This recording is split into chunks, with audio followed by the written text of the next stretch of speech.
Swayam Prabha. Digital India. Educated India.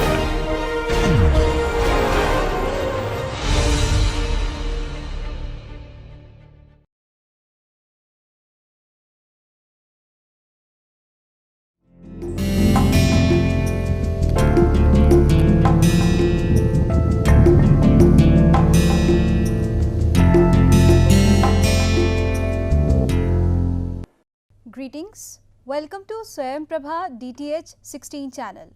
My name is Ariba Shabir and we have been discussing English language teaching. Today we are covering the last session, and that is based on computer assisted language learning and information and communication technology. So before we go ahead, let us quickly recapitulate of what we did in the last session. In the last session, we discussed technology in a broader way, and we also discussed the conceptualization of computer based instruction and its role as a contributor and an active participant.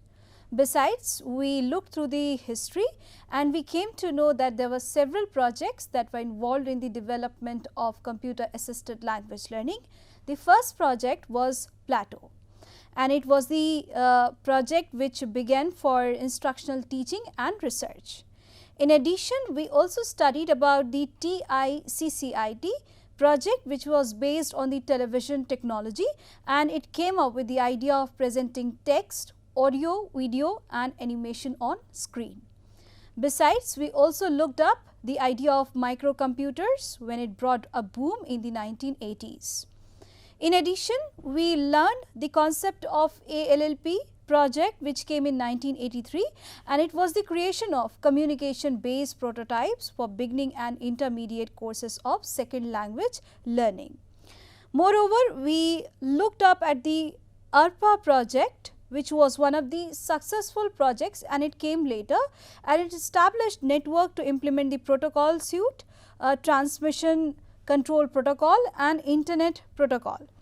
The Camille project, which was introduced at a later point in 1993, however, its aim was to promote interactive multimedia environment among learners.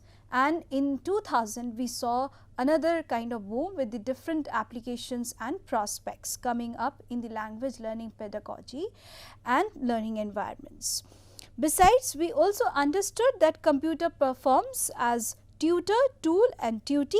In tutor, computer displays the information and works as a teacher, as a facilitator and guide. Besides, tool helps the learner to work through with different applications. So, computer can be utilized as a spreadsheet or calculator and other ways. Tutee, the computer works as a student. You can program computer in a certain way and can put inputs, and as a result you can find that a number of outputs could have been produced. So, computer based instruction brought a new dimension to the language learning and teaching pedagogy, and it brought a number of horizons that could enhance learners' participation as well as teachers' role. So, now after the understanding of the conceptualization of computer based instruction and computer assisted language learning, let us try to see what this session brings to you. After this session, you will be able to understand the conceptual framework of CALL and CT. So, in the last session, we have gone through the concepts like we have CBE, CBI, similarly we have CAL, that is CAL, and now we have CALL, that is computer assisted language learning. We also have ICT, which is getting introduced into many developing and developed nations like India, and also we have a number of other computer technologies like CMC, computer mediated communication, where we facilitate managerial work to computer. Now, coming on to the next point, as it says that after this session you will be able to apply the general understanding of CALL and ICT. So, it is not that we want to take the technology thing into the language learning lab, but we would like to bring this technology component into your lives by making it easier, and you will be able to apply the general understanding of both the concepts after this session. Now let us try to understand the definition of the call. Before I give you the formal definition, let us look up at these scenarios. So at first there is a point that says high school students emailing college English learners in English teams of elementary school students doing a vocabulary matching exercise on the computer. The second situation is Indian students using a self-access computer lab to complete software-based spelling activities in English. The third point says that teachers creating multilingual web pages so that the parents of their ESL learners will understand what is happening in class. And the fourth line, as it says, that an English language teacher explaining a grammar point using presentation software. So which of these examples are the one with which goes with computer assisted language learning? The first one, the second one, the third one, or the fourth one? If you say they are all the examples of call, you are right. What exactly is computer assisted language learning? It means using computers to support language teaching and learning in some way. So this definition applies to all languages, skill areas, and of course contents as well. So very specifically, CALL is basically a software, a tool that designed to promote language learning. So CALL, as I am mentioning over here, it is a software that is used to help the learners learn the skill areas and the contents and promotes language learning. Now coming on to the next point, there are three themes of computer assisted language learning on which it is based on. So at first it is mentioned that CALL is focused not only on technology but on language learning. So it primarily means that we are not just focusing on how it can be brought with audio, video, text and narration, but it is also that how we help the learners to facilitate learning. So the word enhanced and assisted is used to make you understand that computer only facilitates the language in the learning process. Educators need to avoid putting technology ahead of learning in their classroom. It is more of giving the assistance. So a more accurate term for using technology in learning might be language learning through.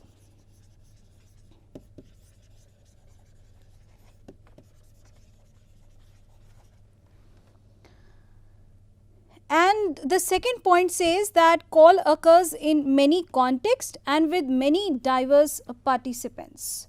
So it is quite obvious that practitioners need to be prepared to meet a variety of needs.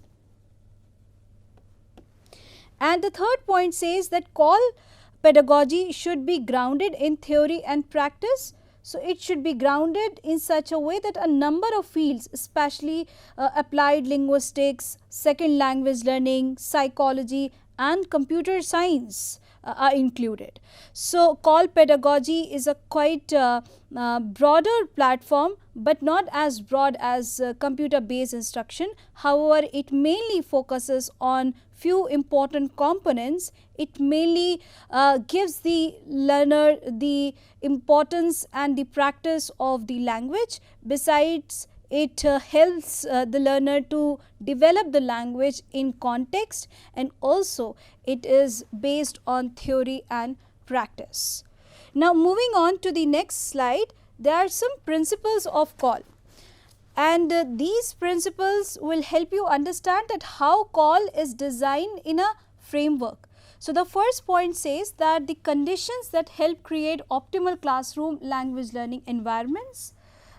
Using technology to support language learning comprises of the conditions that help the learners to adopt the environment and bring it into their real lives. The second point, as it is mentioned over here, using technology to support language learning would comprise the national ESL standards. So it shouldn't go beyond that, and it should support the guidelines for the technology in a responsible way that can be used in the language classroom. And in addition, the national education and education for technology learning should also be taken into consideration. Now, coming on to the next slide, there are a number of benefits of using computer assisted language learning. The first benefit, as it is mentioned in the slide, says that learners have opportunities to interact socially and negotiate meaning. So, although individual practice like homework may help learners master their elements in a way that it helps them to learn the structure, more effective learning takes place when learners can use language actively and creatively with people they come to understand. Anyone who has a struggle to learn a foreign language has probably had the experience of successfully completing grammar exercises, but then being totally tongue tied when trying to form a simple request in the target language would have been difficult. So, this computer assisted language learning provides that scope, and it helps the learner in facilitating that way.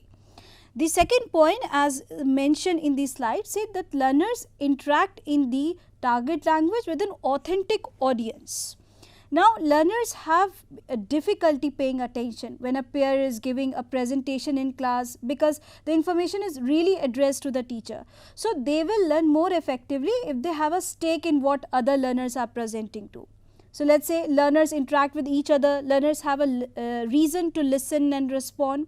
So, during initial stages, experiences would come into call. In addition, a lot of other things like reasons to respond would also come along, and you will be able to precisely proceed with the struggling student as a teacher.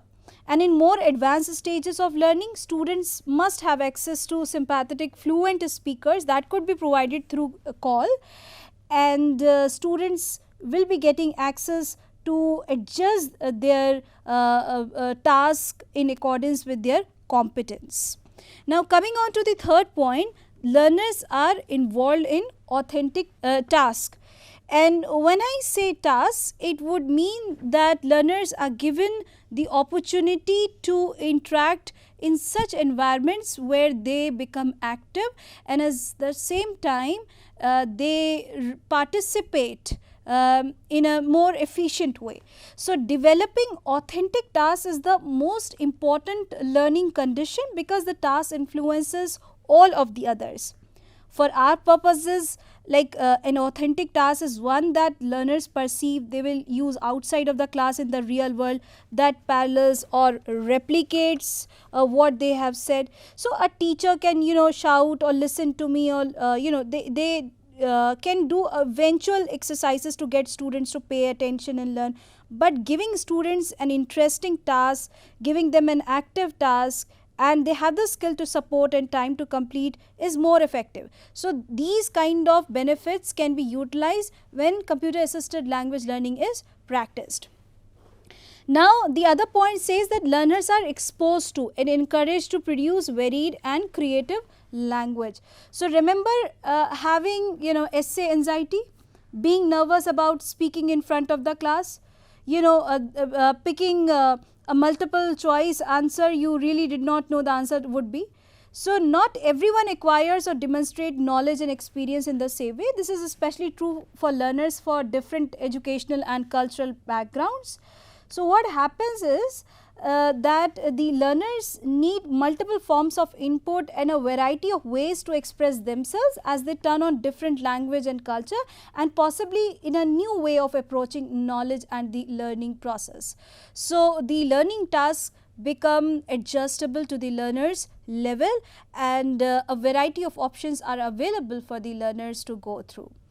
Besides, there is another point which is mentioned in the slide. Learners have enough time and feedback. So, some students work more slowly than others, and some need less guidance for different tasks. So, giving students the right amount of time and administering appropriate feedback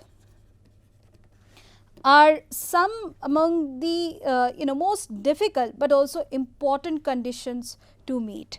Therefore, computer assisted language learning helps a learner to practice at efficient time, and also there is a feedback process that is encompassed in the process. Now the other point which is mentioned over here says that learners are guided to attend mindfully to the learning process. So when I say learners are guided, it means learners are given a kind of reflection on what to do, how to do, and where to proceed further. So all too often students are told what to learn but not how to learn it, right. So although each student tends to rely on his or own participant habits or preferences in learning style that they can own, optimal learning then is also about how to go further more precisely and what steps should a learner follow. And students who perceive a task how and why will also be more attentive and more motivated to learn.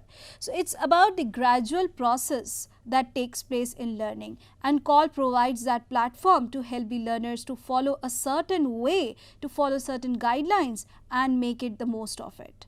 Now the next point as mentioned over here says that learners work in an atmosphere with an ideal stress anxiety level. This point comes up with the fact that learners are exposed to real life situations, or it is being artificially created in order to make the learners more, in order to support the learners in a better way.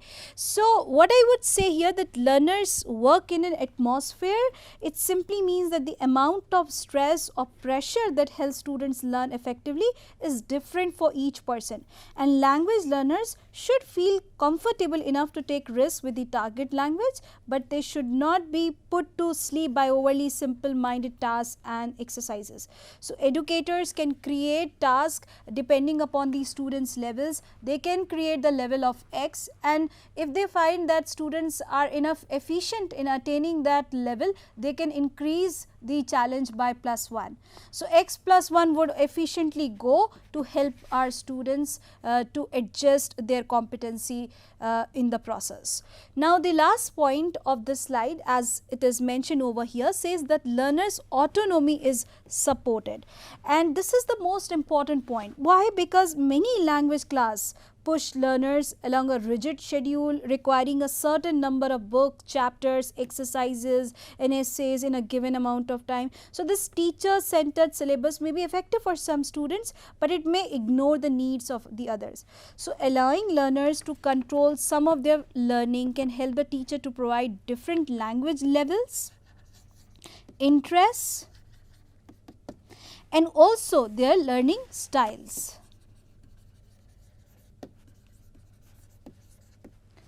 So for example, learners can choose their own books to read, create their own composition topics, or even choose what kind of tasks they will do and when. Some schools provide a prescriptive way and they follow a certain guideline, and they do ignore the learner's pace. But with CALL, you can adjust your learning process in your own way. Now coming on to the next slide, there are 3 approaches of CALL, and these approaches of CALL are quite widely popular because the approaches bring up 3 perspectives. One behaviorist, the other one is communicative, and the third one is the integrative CALL.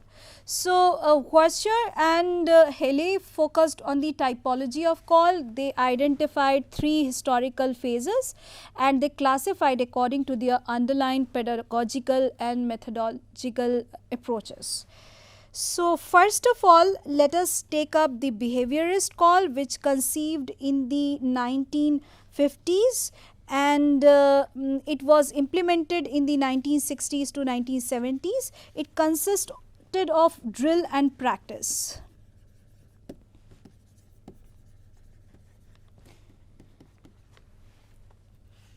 In which the computer presented a stimulus and the learner provided a response.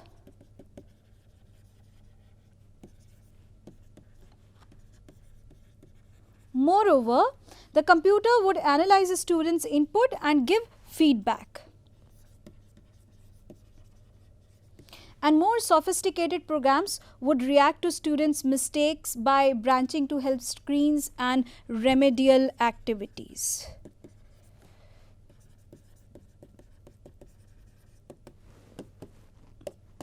Right?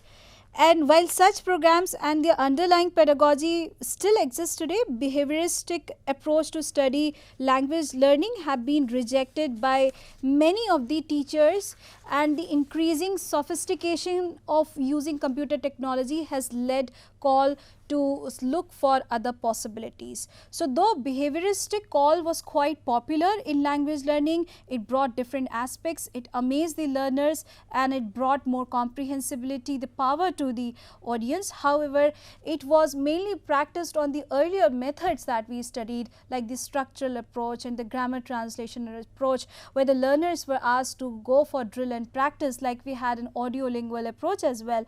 And though there was a possibility of connecting the stimulus and response, feedback could also be provided, and upon the basis of feedback, remedial courses or remedial practice were given to the learners. It was quite successful at that time. However, a lot of scope was there to improve further, and with that perception, there came another perspective of implementing call, that was communicative call. So, this was basically the second phase of call, and it was also proposed by Washer and Hele. And in communicative approach, it was said that it became prominent in the late 1970s and the 1980s, and in the communicative approach the focus was on using the language rather than analysis of the language. So, I am writing over here, it was mainly focused on the use of the language, and the analysis of the language was merely ignored. And grammar was taught implicitly, then explicitly. So, implicit approach of teaching language was adopted in this call. It allows the originality as well as flexibility in student output of the language. So, I am writing over here flexibility and originality, which somehow contributes to the creativity. So, the communicative approach coincided with the arrival of the personal computer PC, which made computing more widely available and resulted in boom in the development of software for language learning. So, the first call software in this phase continued to provide skill practice. By skill, I would mean either listening, speaking, reading or writing, and other things such as paced reading, text construction and language games were also used. However, the computer remained as tutor only. The role of computer was consigned to being a facilitator or guide, and here the computer did not give much access to other participants of the classroom. However, the approach was quite different from the structural one. Now, coming on to the next point, this says integrative call.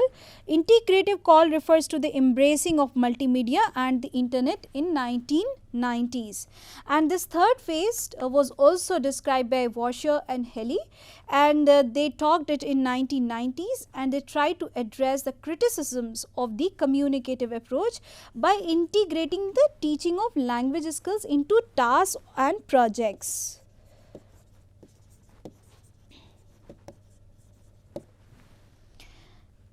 And these tasks and projects provided direction and coherence, and it also coincided with the development of multimedia technology such as text, graphics, sound and animation. So, I am writing over here, the use of multimedia was prevalent in 1990s with the advent of integrative call. So, CALL in this period saw a definite shift from the use of the computer for drill and tutorial purposes to a medium for extending education beyond the classroom, beyond a particular setup. And this multimedia call started with interactive laser video disc. This simply refers to the fact that the authority was going under the control of the learner, and the shift was taking place from being teacher centered to the learner centered. So, here the teacher and the computer was not taking the central position, but the learners were taking active part into the learning process. Now, coming on to the next point, as it is mentioned over here, it says that designing and creating of CALL software were not that easier. It required a certain kind of expertise to attain it. And what kind of expertise did it require? At first, a subject specialist should also be there, who is also known as the content provider, and usually it could be taken up with the language teacher who can encompass the skills of the designing and authoring material as well as being the subject specialist.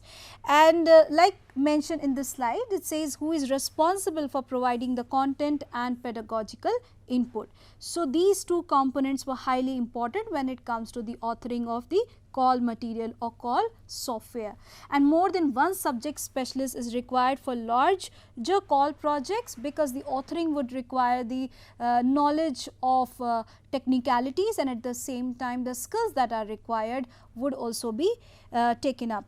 The second point, as it is mentioned in the slide, says that a programmer who is familiar with the chosen programming language or authoring tool.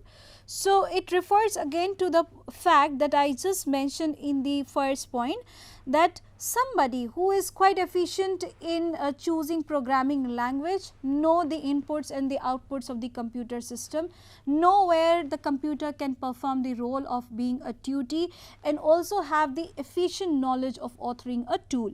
So, a wholesome kind of personality was required in order to take this CALL thing ahead. And we also can incorporate a graphic designer to produce pictures and icons and to advise on fonts, colors, screen layout, etc. So, the next point says that a professional photographer would also be required at the very least. A very good amateur photographer, graphic designers often have a background in photography too. Why these examples are being given in this slide? Because I would like to tell you that not just the expertise in designing, listening, speaking, reading and writing tasks, but also the technicalities that are required for computer operation and software operation are equally important. Now, coming on to the next point, a sound engineer and a video technician will be required if the package is to contains substantial amount of sound and video. And more than that, an instructional designer developing a CALL package is more than just putting a textbook into the computer. It is not merely the idea of giving you the extensive information or asking you to read a particular point, but it contains a lot of other things. For example, checking the students' competency, then matching the learner's tasks with the available data, and then providing the information to the learner, and then further taking the feedback, providing the remedial courses and the remedial options that could help the learners to improve in a further way. A number of levels could have been designed, and a number of research papers can have been published in this era. So, this is about bringing language on screen, and just not the screen plays an important role, but the in-depth knowledge of computer as well as the language processing are important. Now, let us take up the examples of CALL that are present in the modern day scenario. And the few examples, like I have tried to put it on the screen, please see through it. The first slide say, the first point in the slide says that corpora have been used for many years as the basis of linguistic research and also for the compilation of dictionaries and reference books. Nowadays, if you want to search a meaning, for example, of a word, then you can immediately go and look for a dictionary online and can find it out. Similarly, a number of reference styles are mentioned there if you are writing a thesis or a project. And what you can do, you can put up an APA style or MLA style or Harvard style, and accordingly you can insert the name of the author, the year, the book name, and page number and so on. So, without any effort, you will see that all the details will be combined and it will be produced in a more efficient way. It would compromise the human labor, and in fact it will enhance the use of technology with the ease of time and place. Now, coming on to the second point, virtual world date back to the adventure games and simulations. So, let me tell you here that adventure games and simulations have brought extensive exercises and practices in the language classroom. And though it is not widely popular in countries like India, but it has extensively produced a number of benefits. So, adventure games are mainly based on a behavioristic approach where learners are provided with a kind of benefit, or they are being rewarded after attaining a task. And like we studied in the conditioning, classical conditioning and the operant conditioning, where learners would find themselves in a position to form a habit of learning process, and they will eventually get addicted to it, and they will keep on continuing their learning process, level 1 after the other and level 2, and then they will keep on expanding themselves, and ultimately it will produce a learning process. However, there are a lot of criticism when it comes to conditioning of the system, because we mainly based on the idea that learning is a part of creativity. Language learning especially contributes the original form of a person. However, you know, adventure games and simulations, especially when it comes to different type of tasks, they have been giving up the new perspective, a new horizon in language learning. So, it eventually came up in 1970s, and the first example was Colossal Cave Adventure. I mean, one of the few examples was Cave Adventure, a text only simulation in which the user communicated with the computer by typing commands at the keyboard. Nowadays, you can use computer system in order to regulate mouse, for example, to get you through certain adventures into the computer system, video games and so on. So, a text only simulation was there, and the learner could get a number of benefits. It was started back in 1970, and it was one of the famous examples of the adventure games that were brought into the language learning and teaching pedagogy. Now, coming on to the third point, the early adventure games and simulations led on multi-user variants, which were known as MUDs, multi-user domains. It means a number of people could use those simulations and games, right? Like the predecessors, MUDs were text only, with the difference that they were available to a wider audience. So, MUDs have a speciality, and though they were games and simulations, but they were effectively based on text idea. The other media were not included at this point of time. However, it was covering a large number of audience, and it was mainly based on the earlier games that were based on the behavioristic approach. Coming on to the third point, the example of the call includes virtual words. At first were graphically based, albeit only in a two-dimensional environment.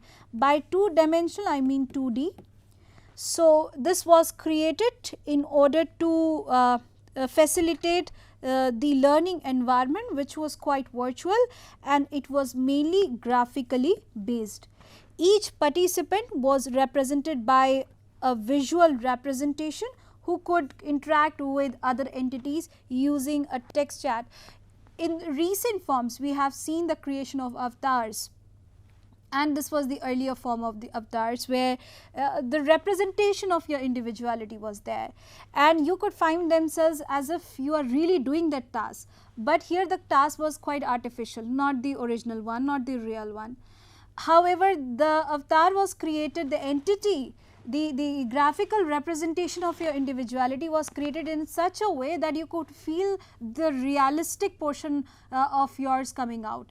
So, in this way you could relate and find a relation between yourself and the content and the happening that is taking place in the language learning environment. Now, coming on to the next point, the advent of three-dimensional virtual worlds, which means 3D came into existence, and it induced the possibility of audio communication between entities who were represented as disembodied heads in three-dimensional abstract landscape. So, this 3D came into the world, and it enhances the possibility of using audio communication, and the two entities could interact in the virtual world, and that could be in 3D. So, these are the examples of call, and this is not a new concept. It has been in practice for a very long time. Though we say that the technology is emerging, it is emerging because it has quite gone far ahead. But let me tell you that it is an old concept. However, the research has not been taken place in a variety of ways. So, a lot of a scope of improvement is there to help the learners identify themselves in a better position. What is more important is to find out which multimedia, which 3D or 2D creates a better impact on the cognitive capacity of the learning, and in which context and what kind of material would suit them. So, here call gives the scope that a generalization cannot happen. You cannot provide one exercise or practice rule example to all people who are present at the globe. What you can do, you can keep on changing, author different programs and materials with respect to their context, their situation, and so on. Now, coming on to the next slide, there is a discussion on ICT. But before we take up this discussion into the session, let me tell you that ICT stands for Information and Communication Technology. It is widely practiced. We put up a projector, we put up a screen, and we give up the learners the idea of how video and the audio plays up. A lot of schools, including universities, are using ICT. It is being widely taken up into almost every educational sector. For every meeting you have this projector thing. So, ICT has brought many revolutions, especially in the countries where call taking and call making is not easy and feasible. So, let us go one by one and see how each line demonstrate the discussion of ICT. At first, it says that ICT is used in schools, and it uses a diverse set of ICT tools to communicate, create, disseminate, store and manage information, since there is a system which is established over there. So, like any system, it helps people to communicate, and we have a proper system to go through it. If it is accompanied with acoustic furniture and acoustic surroundings, it would facilitate the communication in a more easier way. Besides, it will help the learners to create, disseminate and store and manage information which can be taken up. So, at the same time you can put up the camera, and a lot of other features of ICT technology can be incorporated in a classroom to make the learning and teaching easier and faster. Now, coming on to the second point, in some contexts ICT has also become an integral part of the language learning and interaction. So, the recent sustainable development goals according to the UNDP and UNESCO, there has been a provision that by 2030 they will be implementing information and communication technology in all educational institutions, be it primary, secondary or higher level. So, ICT has become a part of teaching learning process, and it is encouraged that teachers should incorporate in their syllabus, in their teaching process, so that learners can take a maximum benefit of it. And through various approaches like using chalkboards, this digital whiteboard would also encourage the learners to look up at the teaching pedagogy in a new domain. Though we have been using the chalkboards and other traditional methods, computer based instruction, or you say ICT has brought up a new dimension to the teaching and learning process.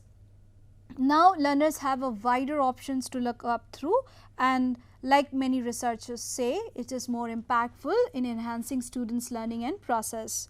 Now coming on to the next point, it says that when teachers are digitally literate and trained to use ICT, these approaches can lead to higher order thinking skills, provide creative and individualized options for students to express their understandings. So teachers can also take a maximum benefit to help the learners take up the process. So if they are digitally literate, they know how to use the system, they know how to open up and the other important terms, their operationalizations, they can make the maximum use of ICT, and with the help of their expertise they will be able to develop the learners high order thinking skills, because a variety of options can be facilitated. Let me give you the example of listening skills. So while developing listening skills, you can show them the TED talk for instance, or you can show up a speech of a famous leader, and you can also expose them to native speakers. However, in the scenarios like we have in India, teacher and the learner both are the non-native speakers in majority of the cases. So learners do not get the chance to get themselves exposed to the native speakers of the language, and also they do not find the way to interact with them. So by using the technology, you can show them how the native speakers use, how they produce the sounds of English language, and how they come up with different research and programs. So of course, with their expertise, a lot of things can be done and can incorporate effective creativity. Coming on to the last point of the discussion on ICT. ICT issues, planners must consider the total cost benefit of equation, supplying and maintaining the requisite infrastructure, and ensuring investments that are matched with teacher support and other policies aimed at effective ICT use. So let us not forget the fact that planning and implementation should be correlated. If you have planned technology, you know how should the expenditure goes on, what are the infrastructure requirements, and what policies can you adopt in order to help the learners go up with the speed and the scenario. So requisite information is quite important in order to take up the infrastructure, and investments are to be raised, be it grants or the fundings given by the governments, and in addition to it, the expertise of the students and the teachers are also required. Even if the students do not have, the teachers' expertise in computer would be required. Now coming on to the next slide, says ICT tools. So let us go step by step and sees that what are the tools that are required in order to find ICT around us. So there has been a policy that one laptop per child should be taken up into the policy. So less expensive laptops have been designed for the use in a school. However, there is a lot of problem with regard to the financial constraints, and still reaching to the cost of 10,000 and even 12,000 would matter for people who are coming from lower socio-economic background. So in addition to it, we cannot ignore the fact that with the laptop purchase, there comes the lower power consumption, a low cost operating system, and special reprogramming and mesh network functions that are required for its inclusivity in the classroom and at their homes. And even if this digital divide, by digital divide I mean that people who belong to higher socio-economic strata and the people who belong to lower socio-economic strata, they have a divide in between, and the higher and the higher socioeconomic strata people can afford technology, however the other one could not.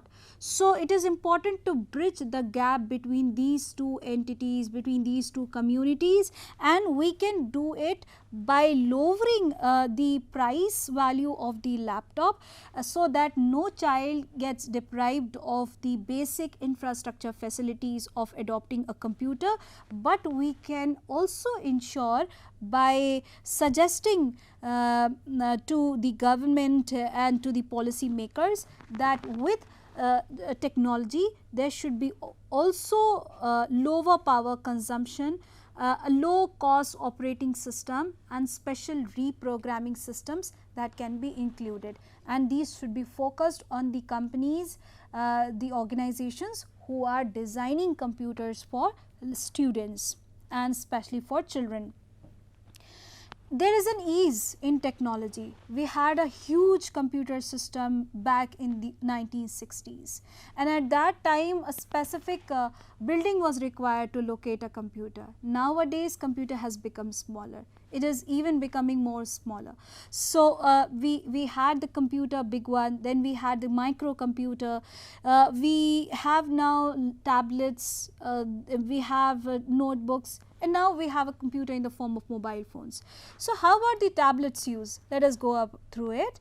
Tablets are small personal computers with a touch screen allowing input with a keyboard or mouse, and inexpensive learning software are there. You can download a number of applications. You can run either through Android system or Windows system, and it can be downloaded into tablets, and a number of learning and teaching applications can be introduced by incorporating into tablets. They are cost free, and the only challenge is to make it downloadable, is also to avail a variety of applications, and more than that to make it versatile and responsible in use. The next point, as it is mentioned in the slide, says that interactive whiteboards or smart boards are required for ICT implementation, and interactive whiteboards allow projected computer images to be displayed, manipulated, dragged, clicked or copied. During my research, let me give you this example. I was going from school to find out where the call is practiced, where the ICT is practiced, and I was quite surprised to know this fact that many schools adopted the ICT, this information and communication technology, but it was not implemented properly.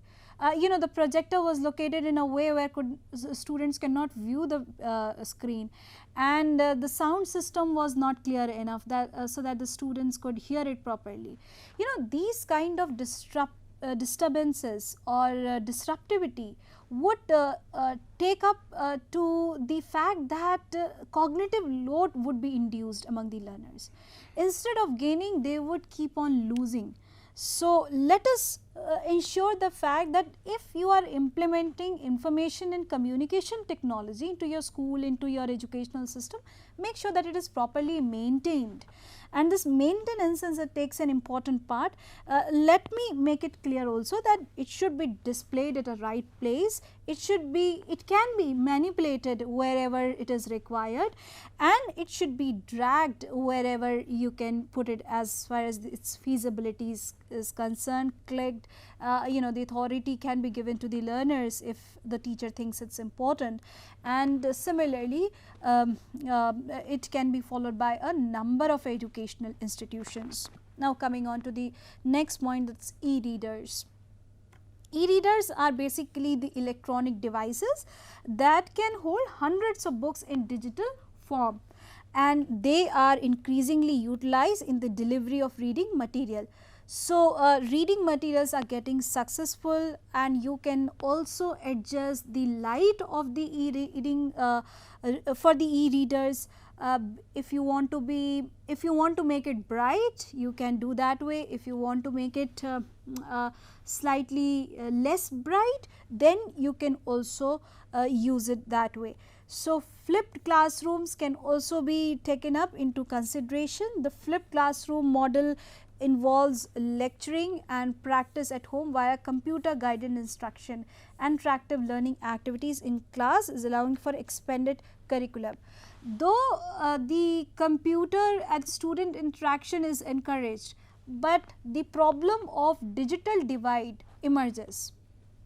Even if the computer is provided in the educational institutions and is not facilitated at home, then the child is likely to suffer this problem. So, we have to solve out this problem by taking up certain features like I mentioned in the first. We have to lower up the cost and we have to encourage the designers, the engineers to lower up its power consumption, to go through other important concerns, so that the technology becomes easier and faster. And there is one important solution that is emerging nowadays, and it is the introduction of the sixth sense technology. With sixth sense technology, you need not to use computer device or a laptop or a particular tablet. You just need to draw a circle on your hand and the time will be displayed. So, this kind of technology is made to resolve the issues like digital divide, to help and facilitate every child that exists in the world to become aware of the technology and use it in a more responsible way. So, there is a little investigation on the learning outcomes of flipped classrooms. However, student perceptions about flipped classrooms are mixed but generally positive, as they prefer the cooperative learning in the classroom lecture. The idea of flipped classroom is emerging, but like I said, digital divide is also emerging. So, we need to solve out the issue of the digital divide and the implementation of ICT, and more than that, CALL, which is the main concept here, should be implemented. And like many people say that CALL is not successful. My question to them is, why CALL is not successful? If it is not even implemented, we cannot decide that it is successful or it is failed. First, we have to facilitate the basic components that are required, the technical possibilities, and then implement it and then find out their effects with regard to its use and usage.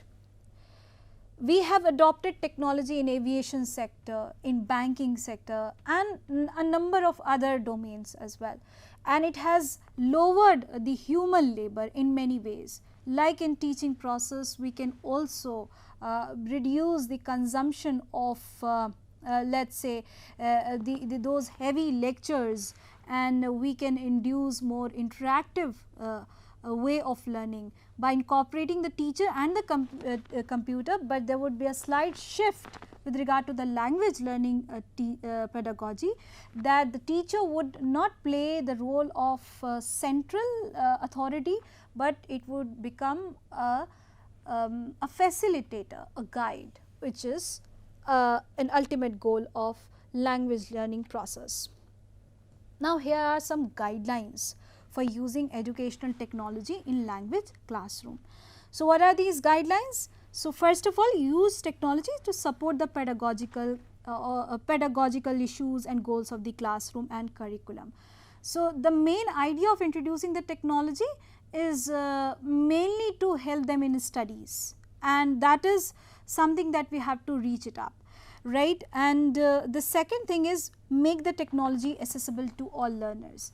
So, like the plans of government and the UNDP and all, the technology should be accessible to all the learners. The third point says that use the technology as a tool and use it effectively. So, take the help of it, use the technology as a tool, and take the teacher, a superior one who has an extensive learning experience in the field. The human one would eventually make this technology more enhanced and will make this technology as a gem for your learning process.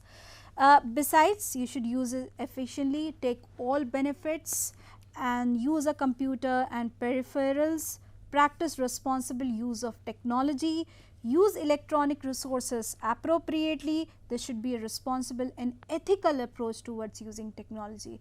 It cannot be taken up like anything. Not every material available on the internet is worth watching, worth reading.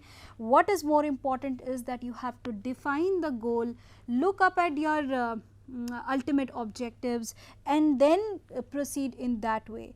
So, the other thing is design, develop and publish products. If you are getting an idea, do it in a way, gather information and collaborate with others.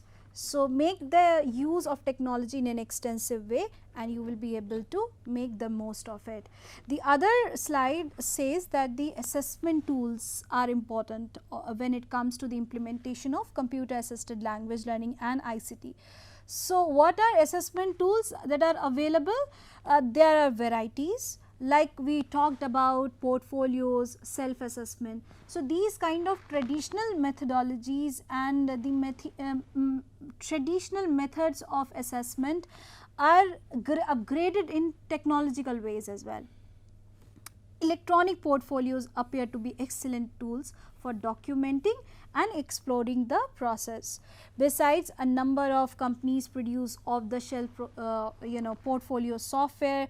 So, one of the examples is Hyper Studio, the other examples is Folio Live. The SOAPy is mainly used for speaking oral proficiency testing, and there is an upgraded version also, Copy. So, SOAPy is the former one and the Copy is the later one. These are the performance based tape mediated speaking tests that relies on audio tape instructions and a test booklet to elicit oral performances from the examinee. So, how many words, vocabs you have used in your utterance? What kind of varieties do you use when you speak, and what is the length of their content? What is the topic development? These important features can be analyzed through the use of Copy and SOAPy. Now, coming up to the CBASR, which is computer based assessment system for reading. This is also developed, and like many tests of TOEFL and IELTS, they are being extensively used. So, this program provides an assessment that includes screening, progress monitoring and skills analysis to be used in the classroom. Like you have been provided with one paragraph and you are asked to provide the suitable meaning or the closest meaning of that particular word, then the learner puts the option, choose it, and then what happens is the next screen appears to you with a new task or with a new question. So, in this way a lot of computer assessment system for reading are appearing. Now, the writing has also taken up a major progress. Writing on a computer is now possible in most of the educational contexts and workplaces, making research into computer based writing assessment essential. So, like a speaking test, how many sentences you have written, what kind of varieties do you have used. Also, you are using simple, compound and complex sentences. In addition, are you able to put coherence and cohesion in your sentences? What is the idea of the topic development for you? Are you consigned towards the topic, or you are going beyond than that? The range of vocabulary you have, a lot of other things can also be traced out when it comes to the possibility of teaching language and writing through computer. Now, let us reach out to the conclusion. So, at the end, like I would say that COL began as software that run on mainframe computers. It started with the idea of computer technology that came up in big forms. With time, the size got lowered. So, the mainframe computers provided learners with drills and other language practices. So, like we had Plato, then we have TIC, CIT, and then we had other projects that told us to use language technology in a certain way. More structured forms were there, learners were given the opportunities to use language in the form of drill and practice, and they were doing it as well. So, COL first began with this approach, however, with time it modulated its way. So, COL occurs with many contexts, with many diverse participants. Now, it can be used with many people, be it the older learner or the young learner. And not just this, you can change the level of the material, the level of the content in the software in accordance with the competence of the learners. Now coming on to the third point, it says that using calls should comprise 4 components. And what are those 4 components? Let me write it down here: listening, speaking, reading and writing. So, like these are essential skills of computer language learning and language learning itself, but there is one more component which is left. What is that? That is the expertise in using technology, having the knowledge of the software. So, you know the programming language, if you know the operationalization of the software, it would be addition to your expertise. So, I am writing over here, technical expertise is also required. Coming on to the second last point, the conditions that create optimal classroom, ESL standards, guidelines for technology, etc. are also important, and planning and implementation should consider different variables. What are these variables? Such as cost effectiveness, such as the feasibility of incorporating technology into the classroom, the location, the place and the timing that are essential for its implementation. Besides, in future, new technologies may have the potential to function as a teacher with the ability for creativity, responsivity and initiative. At this time, we are considering call and the use of technology as surrogate teacher, but in future it has the potential of replacing it, but it has taken up many debates on this. A supervising teacher should always be there to help the learners guide what to go through, how to go through and why to go through, and we can certainly do it by using it in a more responsible way. These are the references. With this, we have come to an end of this session. We have completed the English language teaching course, and I am sure you have got extensive benefit from it. Thank you very much for joining.